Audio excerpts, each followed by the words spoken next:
tout le monde, j'espère que vous allez bien. Je vous retrouve aujourd'hui pour une nouvelle vidéo et je vais vous raconter mon histoire par rapport à mon déni de grossesse. Je suis vraiment désolée pour la luminosité, mais il neige donc du coup c'est tout gris. Voilà, et je suis vraiment désolée si je vous regarde pas, c'est juste que je vais être un petit peu déstabilisée. Je vais essayer de me remémorer ce qui s'est passé, etc. parce que ça date un petit peu. Donc voilà, si vous voyez un peu hésitante ou en train de réfléchir, etc., excusez-moi parce que voilà, ça date un petit peu. Donc voilà, j'ai mis un peu de temps à savoir si je voulais vous raconter mon histoire, etc. Et je me suis dit, ben, ça peut peut-être aider quelques petites personnes. C'est peut-être déjà arrivé à des personnes, etc. Donc du coup, j'ai vraiment envie de vous partager ce qui s'est passé pour moi. Donc voilà, donc première chose, c'est que j'étais à distance avec mon chéri. D'ailleurs je vous ai fait une vidéo par rapport à ça, donc n'hésitez pas à aller la voir.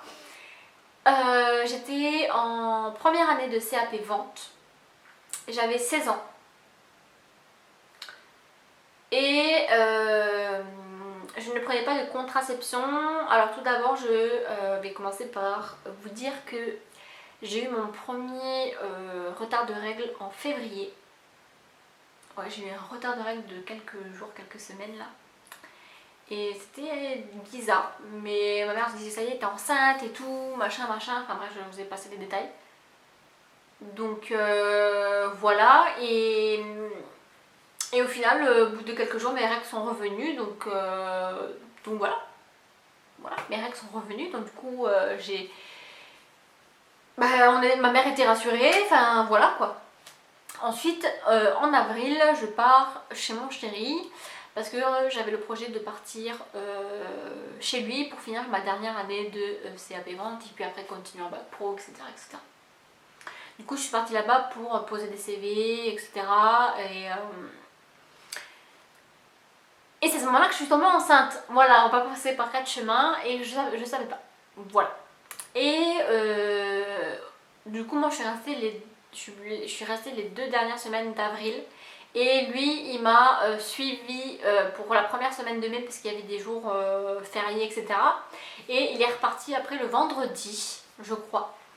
Et moi, je reprenais le lycée le lundi, sachant que j'ai une semaine de cours par mois, à part au mois de juillet, vu que c'est la dernière semaine de l'année. Ouais, voilà. Du coup, on a 2 semaines. Voilà.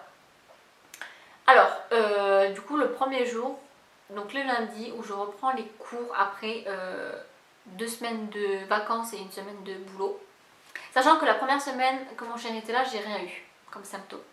Voilà, donc il est parti, machin, et lundi, je prends les cours, je prends mon premier bus, ça dure 10 minutes, il me dépose à l'autre bus, et là, je prends l'autre bus, et au bout de 10 minutes, ouais, au bout de 10 minutes, c'était au mois de mai, il faisait chaud, mais à 7h du matin, il fait pas si chaud que ça.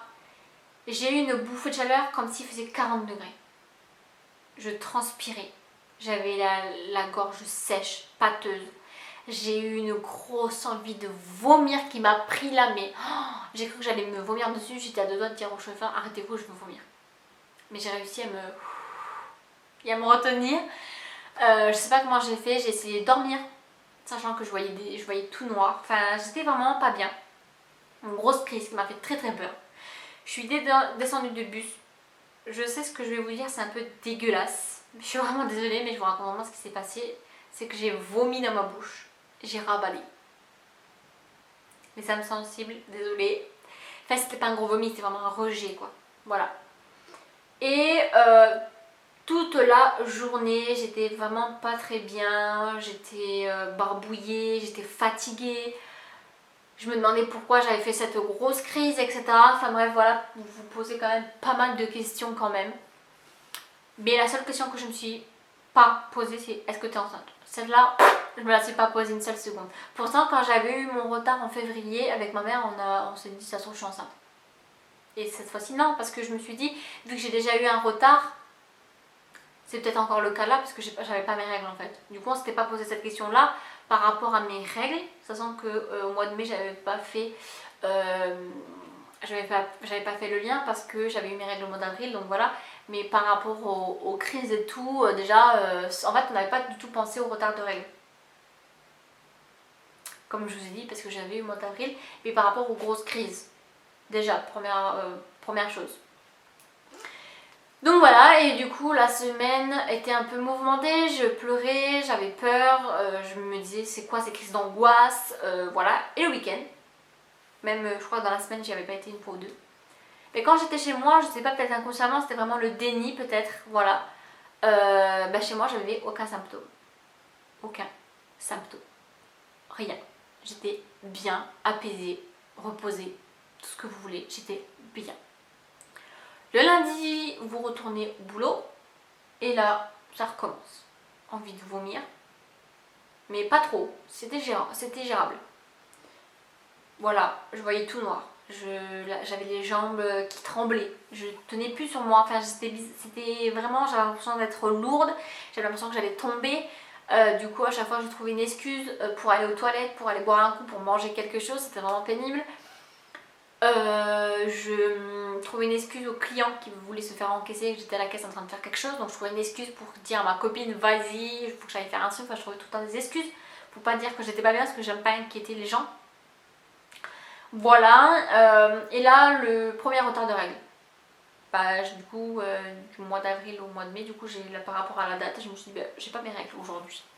Bon, ok. Et là, en fait, les jours, à partir du moment où j'ai pas eu mes règles, je me suis pas trop inquiétée. Comme je vous ai dit, vu que j'avais déjà fait un retard de règles, j'étais peut-être déréglée. Voilà ce que je me suis dit.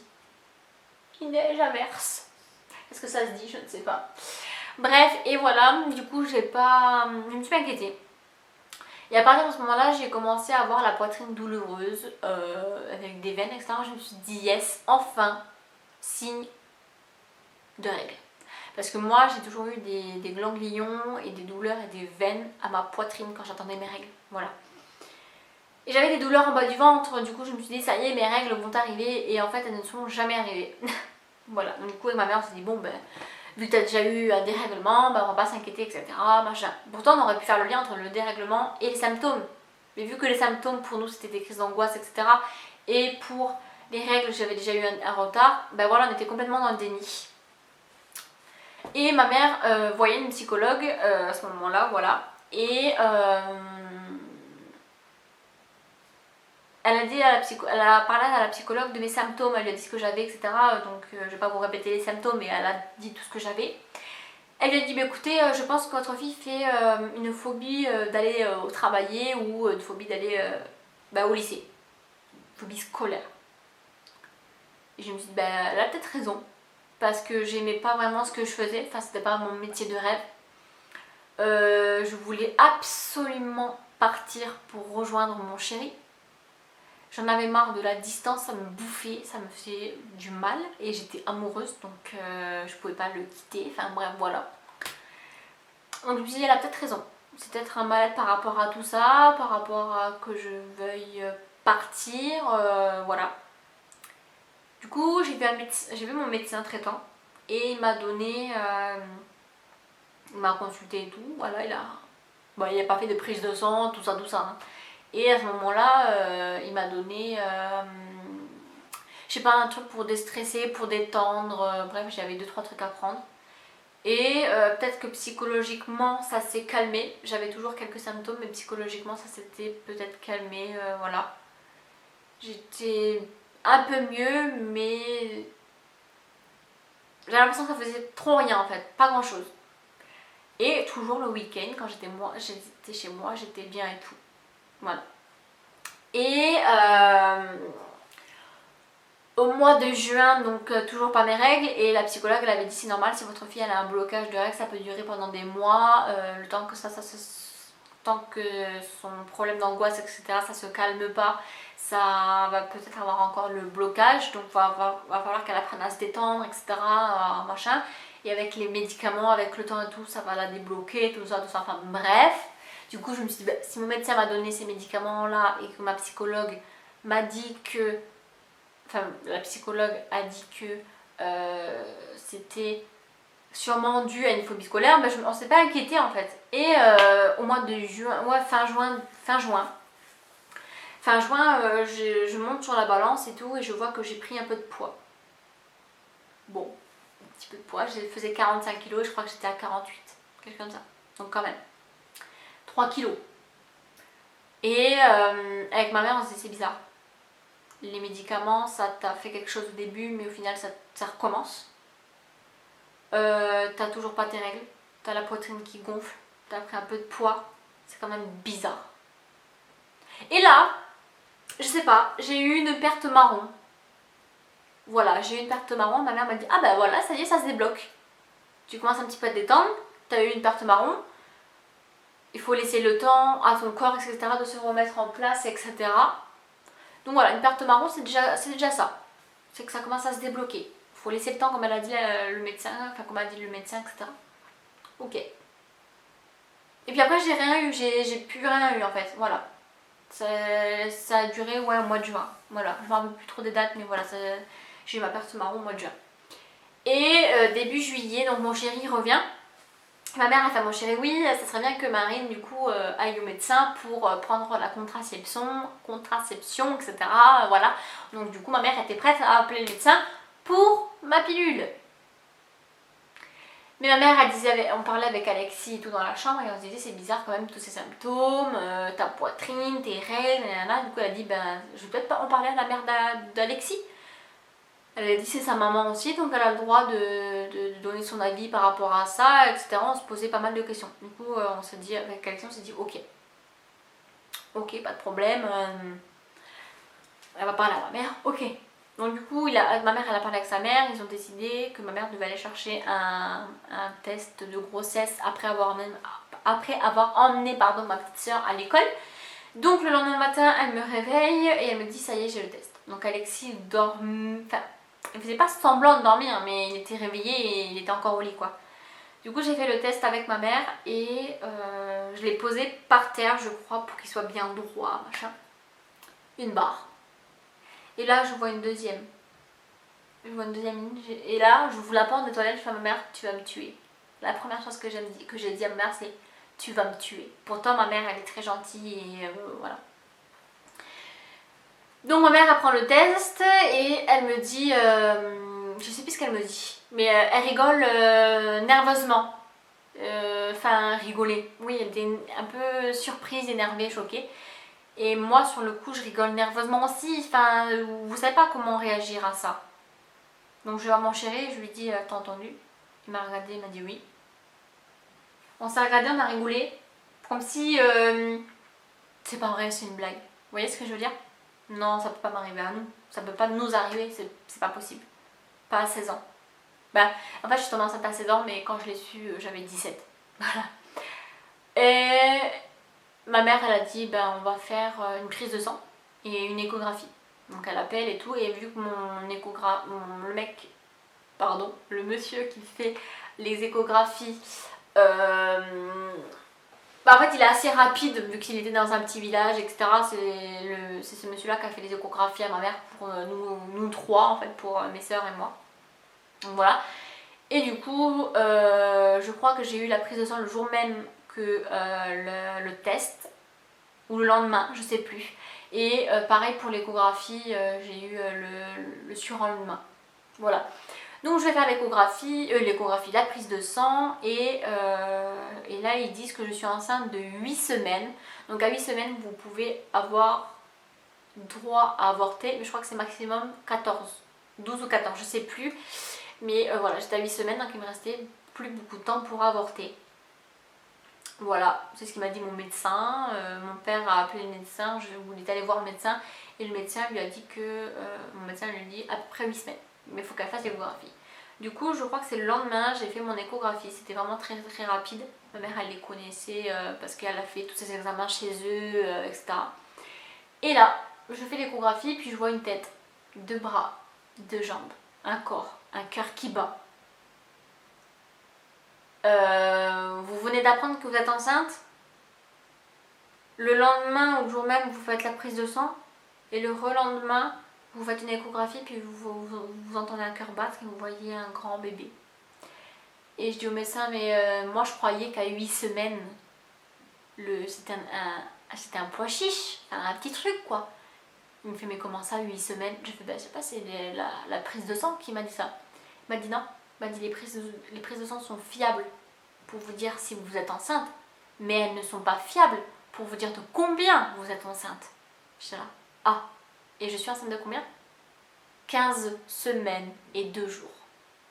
Il m'a dit, c'est trop tard pour avorter. Il est obligé de le dire, même s'il vous pose la question est-ce que vous voulez vous avorter ou quoi que ce soit, il est obligé de vous dire à la fin que c'est une date, c'est la date où vous ne pouvez pas avorter. Alors moi je vois mon petit bébé, je la vois. Enfin je sais pas, j'étais contente de voir un bébé, d'entendre le cœur battre, etc. Mais j'étais surprise, j'ai l'impression mais non, ça peut pas m'arriver, ça peut pas m'arriver. C'est une blague, réveillez-moi. Voilà, j'étais choquée. Je rejoins ma mère, parce que j'étais avec mon chéri dans la salle d'échographie. Je rejoins ma mère qui nous attendait dans la salle d'attente et je lui dis tu vas être choquée. Elle fait pourquoi? Je dis regarde. Elle regarde et je lui dis je suis enceinte de 15 semaines et 2 jours. Et je crois qu'elle a pleuré. Si je me souviens bien, il me semble qu'elle a pleuré. Et là, en fait, tout a enchaîné. J'étais un petit peu en conflit avec mon papa quand il a appris que j'étais enceinte, etc. Mais il l'a vite bien pris au final. Voilà. De toute façon, il s'est mis à l'idée que j'étais enceinte de 15 semaines et que dans tous les cas, je pouvais pas avorter. Même si, sans vous mentir, je pense pas que j'aurais avorté. Parce que, enfin, c'est mon choix, hein. Mais je sais pas. Je sais pas du tout si j'aurais avorté. Mais voilà, du coup, j'étais enceinte de 15 semaines. Et là, tout s'est enchaîné en fait. J'ai décidé de partir, de rejoindre mon chéri. On en a discuté avec ses parents, avec mes parents. Je voulais partir. Je voulais qu'il finisse ses études et son permis dans sa ville, pour sa conduite accompagnée, voilà. Et qu'il ait sa fille, son bébé près de lui, qu'il loupe pas tout ça et qu'on se voit pas tous les 1 mois et demi pendant 2 semaines. Enfin, pour moi, c'était inconcevable qu'il soit pas là pendant les rendez-vous, pendant les échographies, etc. Et je me suis dit le jour où je vais accoucher en fait. Même si le premier ça met beaucoup d'heures, j'ai peur qu'il ne soit pas là en fait. Donc du coup je me suis pas posé de questions et je suis partie donc voilà. Donc mais, je pense que pour mes parents ça a été un choc quand même d'être enceinte à 16 ans. Enfin je suis tombée enceinte à 16 ans mais je l'ai su à 17. Le fait que je sois partie, enfin voilà. Mais tout ça pour vous dire que je l'ai vite très bien pris.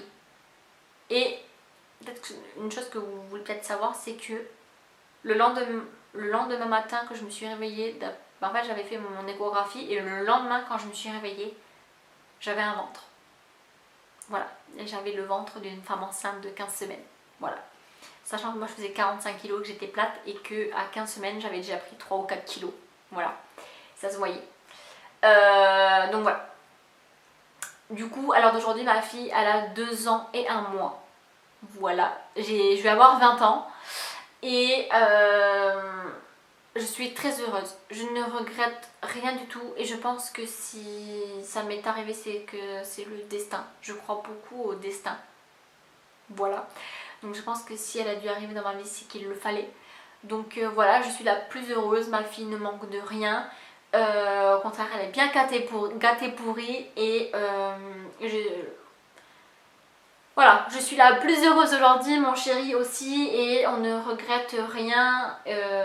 Enfin, voilà. Donc j'espère que mon histoire vous aura plu, vous aura un petit peu touché. N'hésitez pas à me poser des questions s'il y a des choses que vous voulez plus, s'il y a des choses où j'ai pas trop appuyé dessus, où j'ai pas assez donné de détails ou des choses comme ça. N'hésitez pas à me poser toutes ces questions en commentaire, j'y répondrai soit en commentaire directement, soit dans une autre prochaine vidéo s'il y a beaucoup de questions. Mais voilà, n'hésitez vraiment pas à me poser des questions ou à venir me parler en privé, il n'y aura aucun souci pour ça. Donc voilà, moi je vous fais plein de gros bisous et je vous dis à bientôt dans une prochaine vidéo. Ciao!